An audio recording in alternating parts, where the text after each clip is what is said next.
So this is a video to introduce the greatest road trip of all time project. It's definitely a project that you should have fun doing and enjoy working with some other people on it. Of course, you don't have to work with somebody else, but it would be helpful if you did. So I'm not going to read everything to you. I do want to highlight a couple of things as far as the everything is concerned on here. And one of those things is, right, this right here, we have a budget, right, of $9,500 to $10,500. So that's the range I want to see you shoot for. And if you're close, it's okay. And by close, I mean, within $500 either way. So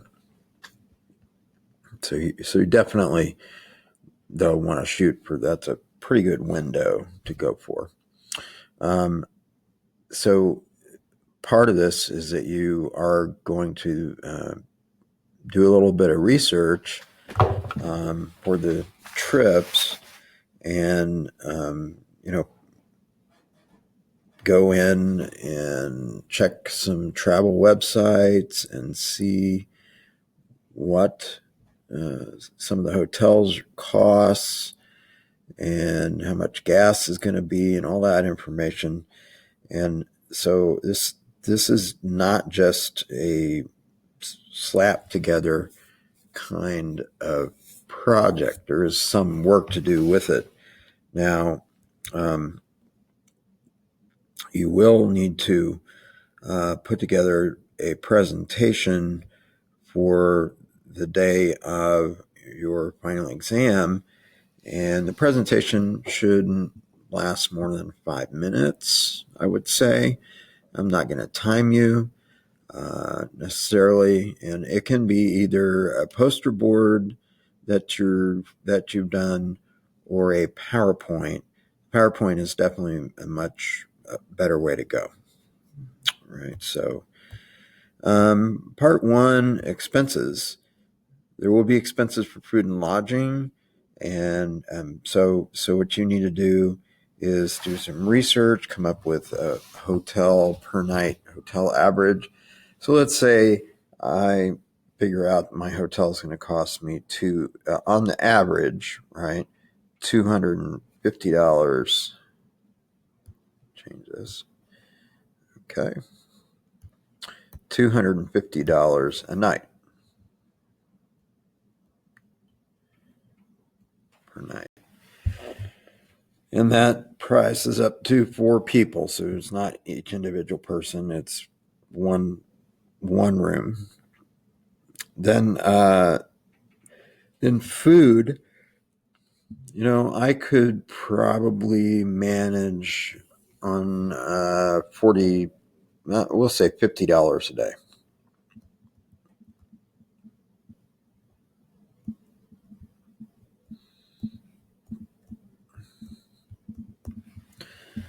So once I have that information, and let's say I have a companion with me who says they think they will eat on $35 a day.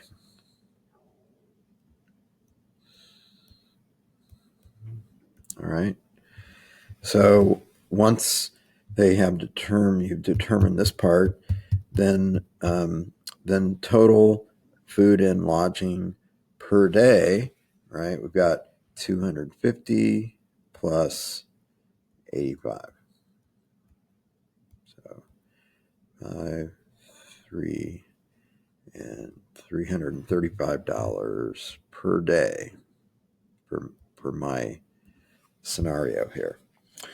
And then you are going to be picking a luggage, and I'm going to say I'm going to take a carry-on. I'm going to take a large suitcase, what I'm going to do, and let's say my companion opts for carry-on.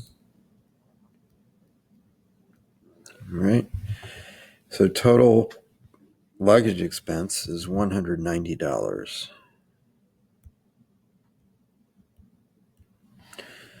And then it says use the amount you spend on daily expenses to make an equation y equals mx plus b form that will give you the expenses y for any given amount of days x. So, so when I'm looking at this, it's important to note that total food and lodging per day, right? And x is my number of days. So that means I'm multiplying this food and lodging amount per day by the number of days. So that is my slope, right? 335x.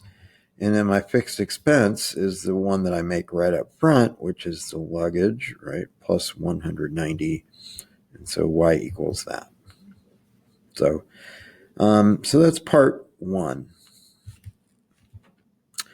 Part two, your route or your route. My mom says route. I think I say route all the time. Anyway, excuse me.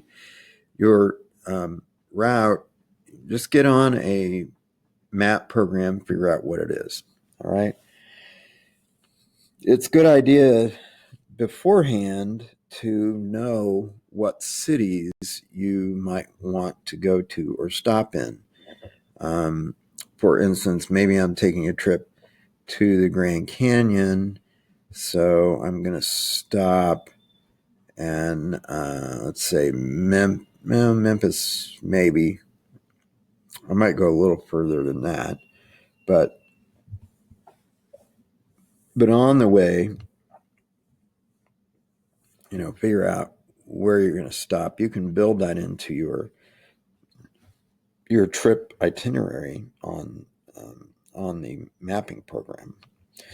And then when you're done and you do this as a round trip course, you get back and the program will tell you how many miles that is and how many hours it will take to drive that, not including any stops or anything like that. So let's say I've decided I'm driving and I'm going to go 3,280 miles, right? And this is going to take me, how long should it take me?